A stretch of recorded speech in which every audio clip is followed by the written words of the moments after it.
मित्र आणि या देऊळ नगरीचे लाडके माजी नगराध्यक्ष लक्ष्मीकांतजी पदमवार आजच्या कार्यक्रमाचे व्याख्याते जगप्रसिद्ध प्लास्टिक सर्जन आणि प्रख्यात विख्याते डॉक्टर विठ्ठलरावजी लहाने आजच्या कार्यक्रमासाठी प्रमुख पाहुणे म्हणून उपस्थित असलेले निजामाबाद तेलंगणा आपल्या बाजूच्या क्षेत्रामध्ये आमदार माननीय सुरेंद्रजी धनपालजी गुप्ता तसेच आपल्या भागातले आणि देगलूर नगर परिषदेमध्ये काही काळ त्यांनी आपली सेवा कार्य केलेलं आहे अशा आमचे सर्वांचे लाडके आणि माननीय उपमुख्यमंत्री यांचे खासगी सचिव आणि महाराष्ट्रामध्ये प्रशासकीय सेवेमध्ये डॅशिंग प्रशासकीय अधिकारी कसा असावा त्याचं प्रत्यय आणून देणारे अगदी बालाजीराव पाटील खतगावकर की आता रस्ते विकास महामंडळाचे सुद्धा महाव्यवस्थापक आहेत आणि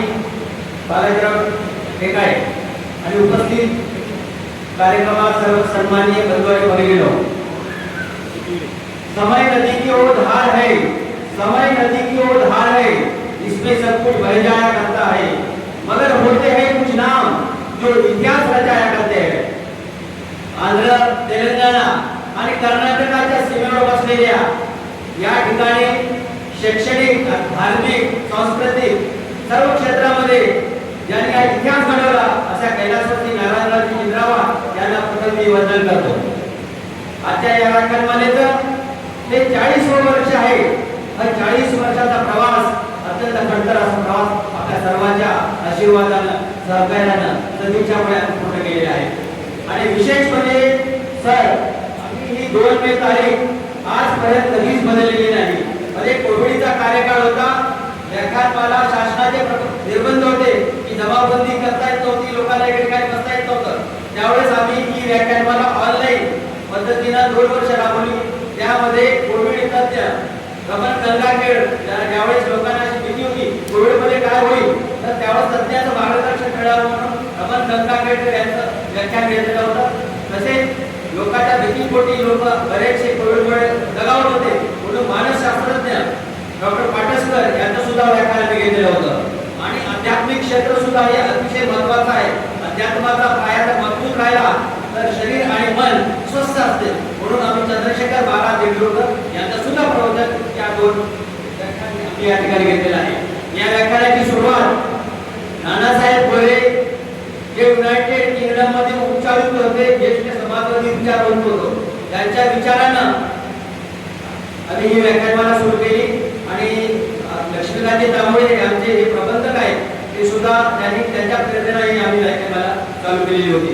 त्यानंतर या व्याख्यानमालेमध्ये अत्यंत महत्त्वाचे व्यक्तिमत्व आज येऊन गेलेले आहेत। आज आपण बघत आहे भोगवादी अर्थव्यवस्था, नीतिहीन राजनीती, भेदजनक धर्मनीती अशामुळे लोक भरकटलेले जात आहेत। युनायटेड किंगडम आणि अशामध्ये जो मीडिया जे आहे आज या मीडियामुळे लोक स्वकेंद्रित होत आहे म्हणून आज एका विचाराची गरज आहे। मध्ये सौंदर्य मंथनामध्ये जसं अमृत वर आलेलं होतं तसं वैचारिक मंथनामधून काहीतरी अमृत लोकांना पाजलं जावं म्हणून या व्याख्यानमालेची आम्ही या ठिकाणी सुरुवात केलेली आहे। त्यानंतर या व्याख्यानमालेत राष्ट्रीय व आंतरराष्ट्रीय स्तरावरचे अनेक लोक येऊन गेलेले आहेत। त्यामध्ये प्रामुख्याने सर्वांची नावं घेत नाही, वेळ कमी आहे आणि आम्ही स्लाइड शो सर्वांना या ठिकाणी दाखवलेले आहे की 40 वर्षात कोण लोक या ठिकाणी येऊन गेले। मेधाताई पाटकर त्या नर्मदा बचाव आंदोलनाच्या नेत्या होत्या, त्या या ठिकाणी आलेले आहेत। मधु दंडवते रेल्वे राज्यमंत्री, रेल्वे मंत्री, अर्थमंत्री तिथे आलेले आहेत। सिने अभिनेते निरोप फुले, सदाशिव अमरापूर या ठिकाणी आलेले आहेत। बाबा आमटेचे चिरंजीव डॉक्टर विकास आमटे आलेले आहेत। अनेक क्षेत्रामध्ये लोक अगदी या ठिकाणी करण्याचा आमचा हा प्रयत्न राहत आहे। आज ज्यांच्या नावाने व्याख्यानमाला चालू केलेली आहे त्यांच्यामध्ये मला 2 शब्द या ठिकाणी बोलणं गरजेचं आहे।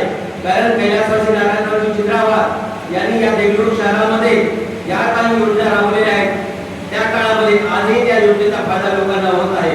या ठिकाणची नगर परिषद त्या काळामध्ये संपूर्ण भारतामध्ये काँग्रेसची एक कलमी हाती सत्ता होती।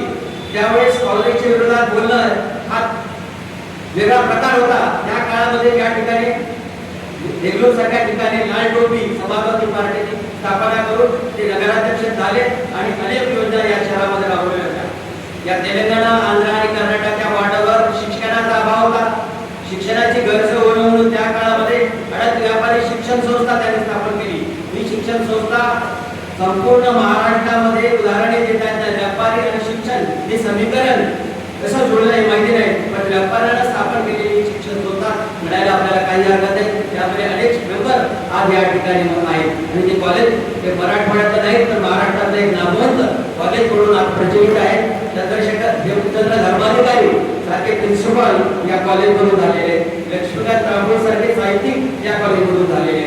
आज या ठिकाणी खटाळ सुद्धा या ठिकाणी उपस्थित आहे. त्यांच्या नेतृत्वाखाली कॉलेज अत्यंत चांगल्या पद्धतीने चालू आहे.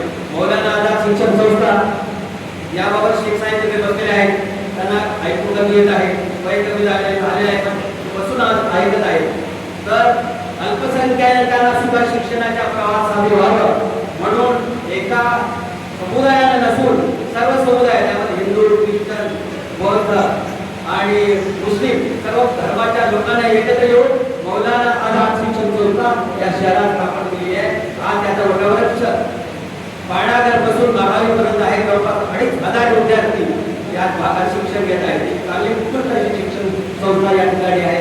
या सभागृहात आपण बसलेला आहे. नगरेश मंदिरचं सभागृह हे त्यांच्याच काळात झाले आहे. अशा अनेक गोष्टी आहेत, सांगायला वेळ कमी आहे, त्यामुळे मी जास्त वेळ आपला घेत नाही. आणि आज आम्हाला जे व्याख्याते मिळालेले आहेत, विठ्ठलरावजी लहाने यांना मी विनंती केलेली होती. आमच्या विनंतीला एकच मिनिटात त्यांनी मान्यता दिली आणि तुम्हाला मी देगलूरला येतो. आणि त्यांचे चाहते आज या देगलूर शहरामध्ये खूप आहे. त्यांचे मोठे बंधू डॉक्टर तात्याराव लहाने पद्मश्री हे 2 वर्षापूर्वी होऊन गेले आहेत. त्यांचं सुद्धा वक्तव्य अतिशय सुंदर आहे. आणि बालाजीराव फटकावकर हे आमचे जुने जवळचे आहेत आणि त्यांना सुद्धा विनंती केली. ते 1 मिनिटामध्ये आमच्या या कार्यक्रमाला येत होते. आणि आमचे धर्माजी गुप्ता आमचे हे रिलेटिव्ह आहेत आणि ते सुद्धा आमच्या विनंतीला मानून त्या ठिकाणी उपस्थित राहिलेले आहेत. म्हणून आजच्या या कार्यक्रमाला मी सर्वांचं स्वागत करतो. आणि आजच्या या परिस्थितीमध्ये बिकट अशी परिस्थिती आहे. गेलेला दिवस चांगला अशी म्हणण्याची वेळ आलेली आहे. कारण जागतिकीकरण, राजकारणाचे प्रकार हे सगळे आपल्याला हे करत आहे. म्हणून एक शेर म्हणून या ठिकाणी म्हणून मी आपला भाषण या ठिकाणी संपवतो. धन्यवाद. जय हिंद, जय महाराष्ट्र.